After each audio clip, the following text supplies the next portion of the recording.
so much, Jake. I can't thank you enough for organizing this event for me. I feel so honored. And thank you to Jess also for all of your work in organizing and promoting this event as well.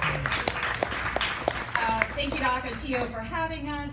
And thank you to everyone for being here. I can't tell you how much it means to me to look out in this audience and see so many people I love from so many different parts of my life.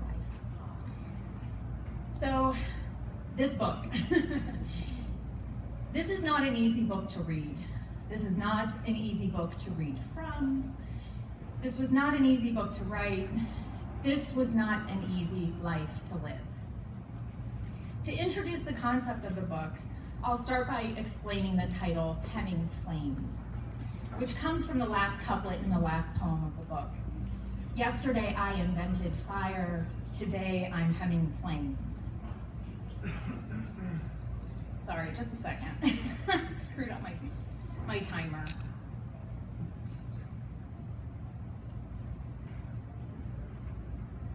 I just want to make sure I don't have you. How about another round of applause? Yeah.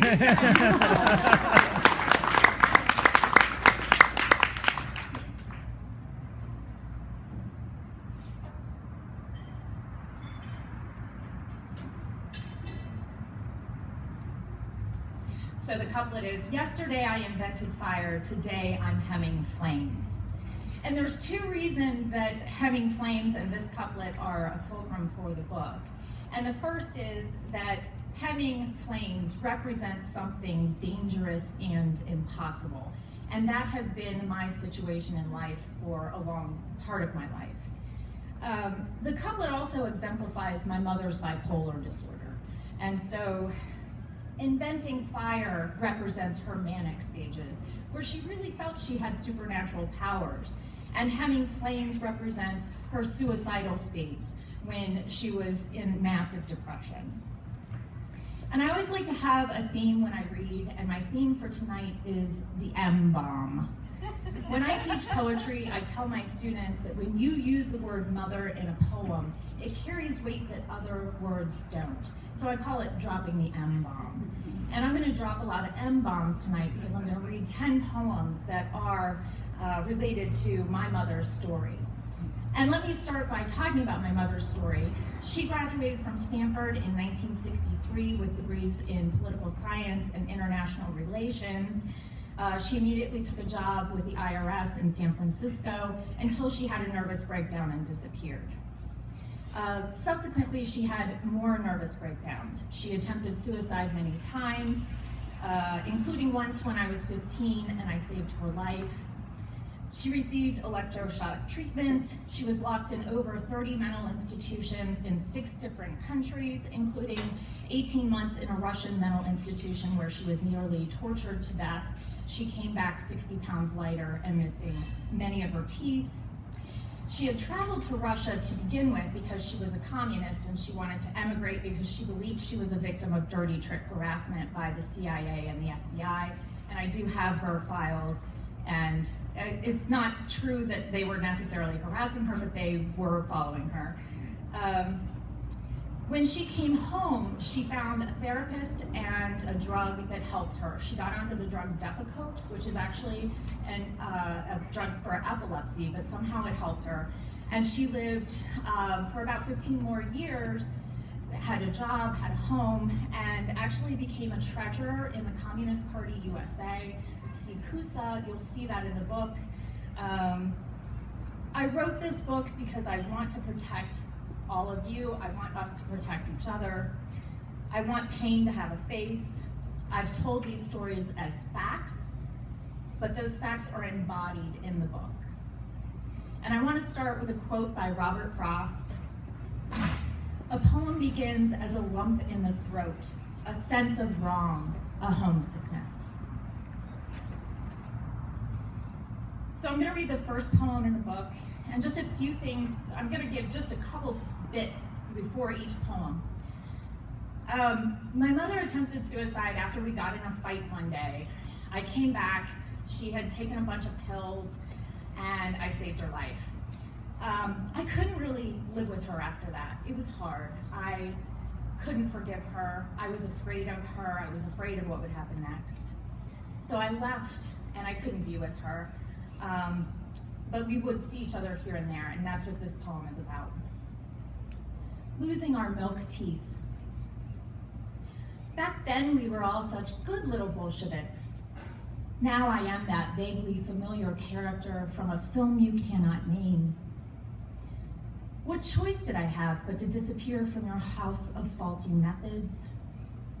You made sure I found you, so you could leave me with my new name, Accomplice. And so we will gather for one last parody of a holiday. Dad will be all smiles.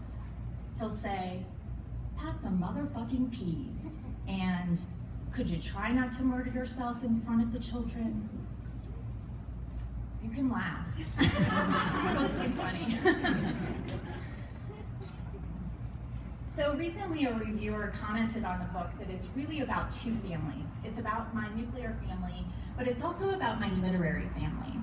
And so throughout the book, probably in like every other poem, you're gonna see a name of somebody who's been important to me because of their writing. Google it, it'll be fun. That'll take you an afternoon.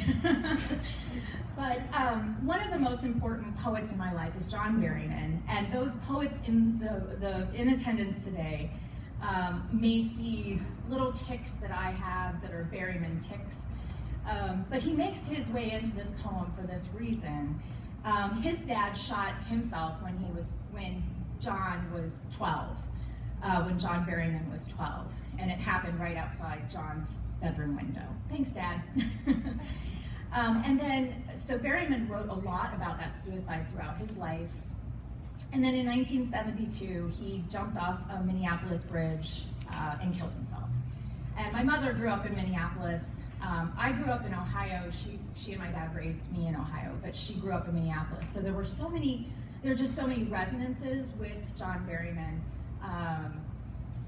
and suicide being one of them, but poetry being another. Bridges all over the room. I've known my mother since she fell in love with the on-call oncologist. I remember she liked to read shit novels over strangers' shoulders on the airplane. She learned to name objects by scent: citrus, musk. She called her pockets slotlets. She thought all ninjas were chicks. She used to tell me I was strong, like it was in order.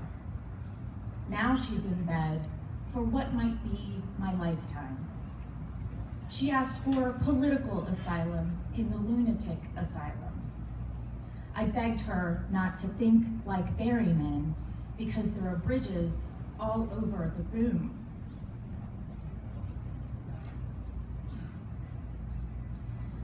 So after my mom tried to kill herself, she felt really bad. So she took me on a trip to Belgium and France. I was a Francophile, loved everything French. But unfortunately, she was at the height of her psychosis. And with bipolar, there are a couple different manic stages, and people tend to cycle through them. So with hypomania, you feel euphoric, cheerful, hyperactive. But with an acute manic episode, you have to add on delusions, furious rages, lots of swearing, and also feeling constantly persecuted. And so my mother would cycle through these, and she happened to be cycling through this while we were in Europe. 18e arrondissement. I was 15, sulking in the hotel of a bourgeois hotel room. Soaking in the tub of a bourgeois hotel room. I heard her fighting her suitcase. You motherfucking cocksucker. 3 boxes of thigh highs, 50 blank cassette tapes, 5 cartons of cigarettes, but no passports because she had lost them, claiming they were stolen by an Algerian near the Centre Pompidou. Mother in her white shirt and pants. The concierge called to say, stop drying your lingerie in the window. Mother in her tiny white sneakers. At the Sacré-Cœur, she asked a man in a Kango hat to uncork the bottle of wine she swigged from, then shoved at me. How did we make it back to Ohio?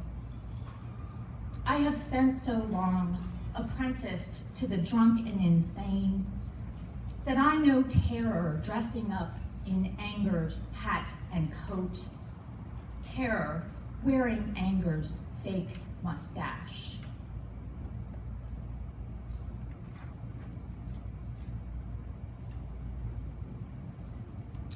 So we came back, and I couldn't live with her. It was too difficult, and it was affecting my mental health. I felt like I would be next. So we split up, and she had a really, really hard time with that. The summer between my junior and senior year, she pulled her car to the side of the road, poured gasoline all over herself, and lit a match. So later in life, after we had reconciled, I said to her, you know, part of what was hard for me was that I felt like it was my fault. I felt like your suicide attempt was my fault. And she said to me, I've tried to kill myself 5 times. Would you like to take credit for all of them? So this poem kind of addresses that. Cutlass Sierra. Of the attempts I resent most, not the one that I myself derailed when I walked in on you corpse napping away an afternoon. And how could I hate you for the ones I wasn't even born for, though I do? How you tried to taste bolts the day my brother was born. The one that's hardest to forgive is that burning Oldsmobile, the sheriff who nearly died saving you, the skin grafts, the methadone. Why? I bet that day started with a sunrise. I bet it started with you opening your eyes. I bet it started with urination, medication, you shifting the contents of the apartment where you told me someone kept breaking in at night and rearranging your closet full of shoes. I bet that day started with a gas can. I've never known such certainty as you when you pulled into the spot where you meant to die, where you watered yourself like a little daffodil, splash, splash, splash across your roots.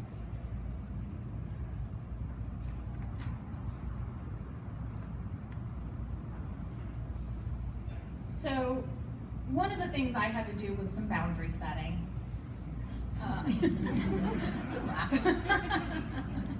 I turned out kind of okay, so I think it helped.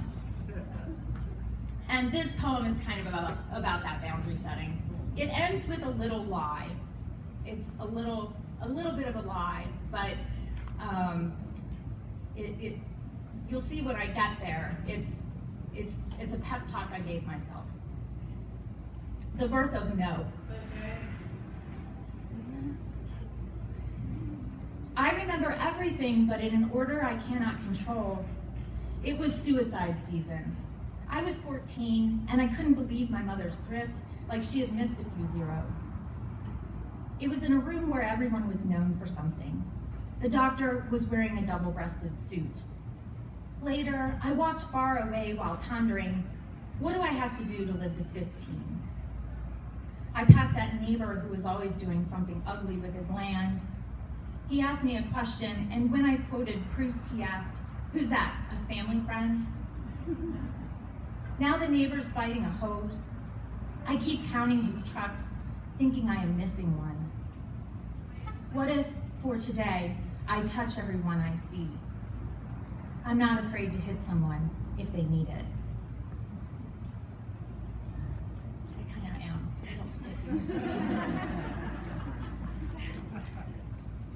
But it makes a good end for the poem. Okay, the next poem is, so then what happened was, I was like, dude, peace out. I can't, I'm very sorry, but I can't do this anymore. And so I went through a stage where I couldn't talk to her, and her illness kept getting worse and worse. So we were estranged for many years, and it was those years when she was traveling, and she had gotten a divorce settlement from my father, so she just took the money and went all over. The title of this poem is German, My Middle Schmerz. I don't speak German, so I'm sorry if I wrecked that, but it means middle pain. And the title of the poem means that those middle years when my mother and I didn't speak, because it was about 10 years when I made the decision. I was in high school and college and grad school, and I had made the decision that it was just too painful. But this also refers to, it's a medical term also that refers to ovarian pain. So when I was 15, 16, I was diagnosed with endometriosis, and I had very painful periods and had to have surgery. And I was navigating that by myself because my mother was, my middle schmerz. Her brothers preferred her locked up. For 10 years, we nearly lost track of the asylums. In Ottawa, the Mounties had to charter a bush plane to Thunder Bay Regional. In Kingston lockup, she demanded that the rookie State Department agent call Fidel and order a plane. Still beautiful, still listing her return address as the Russian embassy. And all that time, I begged to not know. So busy in the suburbs, growing into my growing into coat.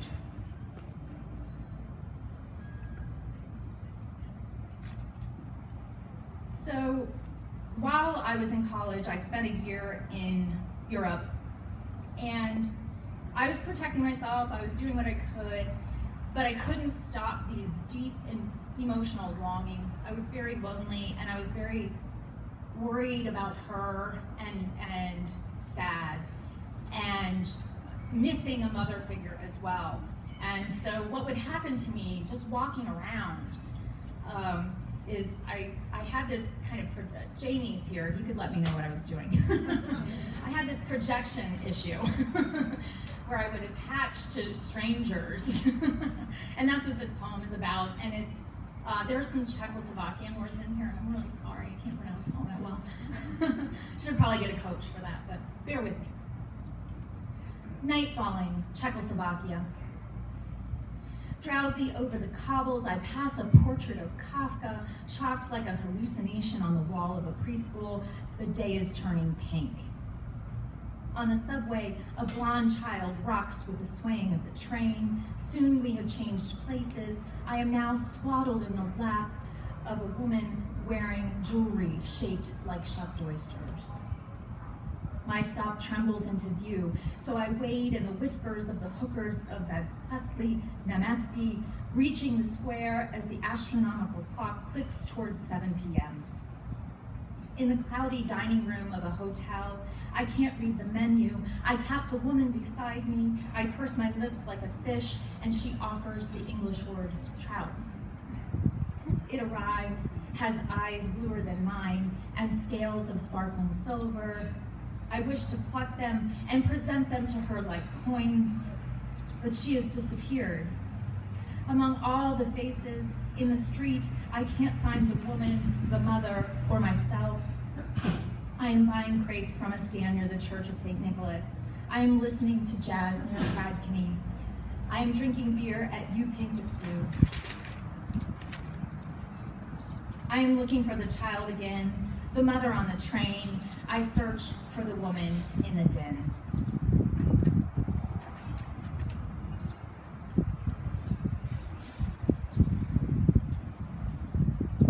I might go a touch long, and I apologize, but I want to read this poem in honor of John, who all of you know. It's still hard for me to believe that someone could be so patient, so kind, and so caring to someone who's so hurt. We like to travel a lot, and so we went to Thailand, and we went to the island of Phuket, which is in the Andaman Sea. And I took some light beach reading, which was the autobiography of Anne Sexton by Diane Middlebrook. Thanks for laughing, so I don't have to explain that too much. So Anne Sexton, though, is one of the most important poets in my life, not only because she wrote about the body, she wrote about being a woman, she wrote about being mentally ill. She gave me license. But she was also exactly 10 years older than my mom, so she went through what my mom went through during that time. So this poem is really a meditation about that, but it's also a love poem to John, because it shows, I think after I read it, I hope what you see is that sometimes he keeps me together. Couple of vocab words. Thorazine is an antipsychotic medication. And rambutan, do y'all know that? It's a fruit, yeah. It looks like a lychee on the inside, but on the outside it's got these like spikes, kind of ugly. Palm leaves make me rustle. Oh, sorry, reading Sexton and Phuket.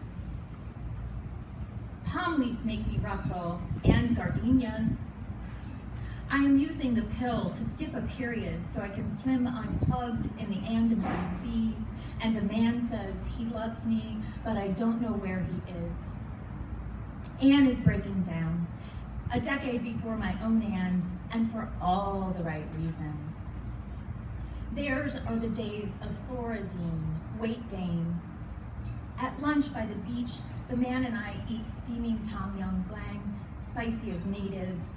We share singhas while watching the monsoon water attack itself with slapping.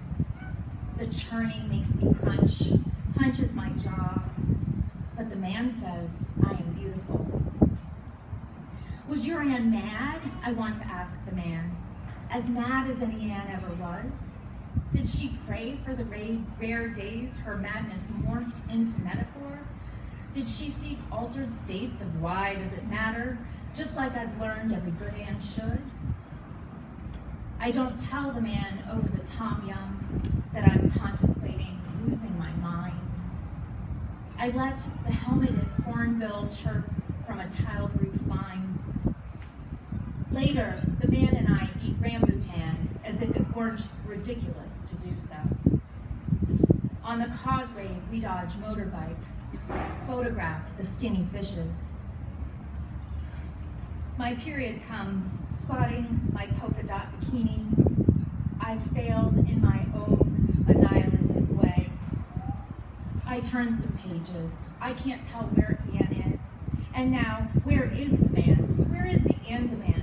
Catch me if you can. Anne is in the corner. Anne falls down the stairs. Anne is in the bedroom. Anne is on the chair. Anne pours out the whiskey. Anne is in the shower. Anne applies her makeup. Anne hikes to the tower. And a man calls my name.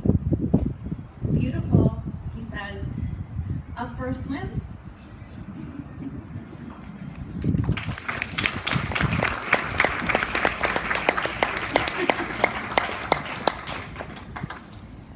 So another poem that kind of illustrates how this trauma lives with me is from another trip we took, sea kayaking in Prince William Sound, Alaska, where I swear we nearly died, right?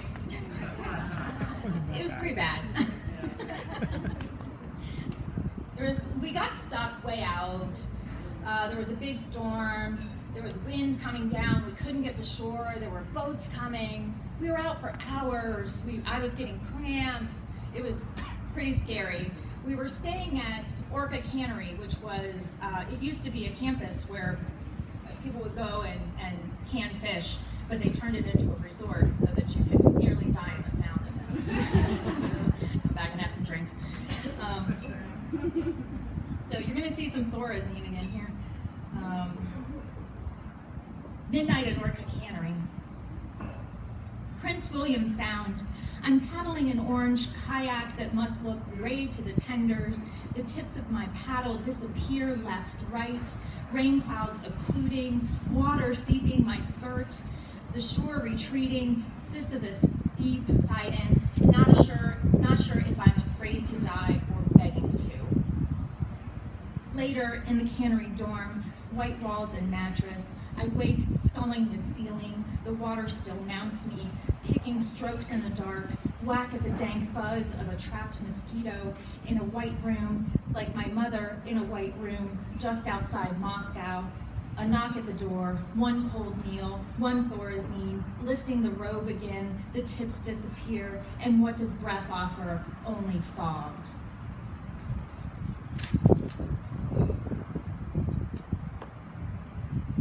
So I always like to close with the last poem of the book, and those of you familiar with poetry will notice that I say I call T.S. Eliot a name. And I do that on purpose. I'm being ironic. I'm ending with this poem that is titled With a Whimper, which comes from some of the most quoted lines of poetry from the 20th century, which is T.S. Eliot's poem, The Hollow Men. The last stanza is, this is the way the world ends, this is the way the world ends, this is the way the world ends, not with a bang, but with a whimper. And so this poem, being the last poem in the book, is supposed to be a nod to Eliot, even though I'm calling him a name. And it's also showing how everything ends with a whimper. By this point, both of my parents have died. With a whimper. First, I look at some Eliot, which puts me straight to sleep for a lovely hour or so. I just can't do it. What a prig. But I'm glad I try. Since it's hard, I decide to write one of those poems that gets by on a few clever ploys. It starts with a dream that I'll try to pass off as not a dream. I'm stealing a Danish and eating it in a parking lot while dodging cars driven by nonagenarians who remind me of my parents. Shit, everything reminds me of that. Like trying to read Eliot, blah, blah, blah, and all I can think of is mom and dad in urns. Then I see a man with his small son. I see a tender look between them. That hurts like hell. But I don't even need that image. Just say man or son. Just say woman or daughter. Doctor put me on the stair pills. I can't feel my distal parts. Yesterday I invented fire. Today I'm hemming flames.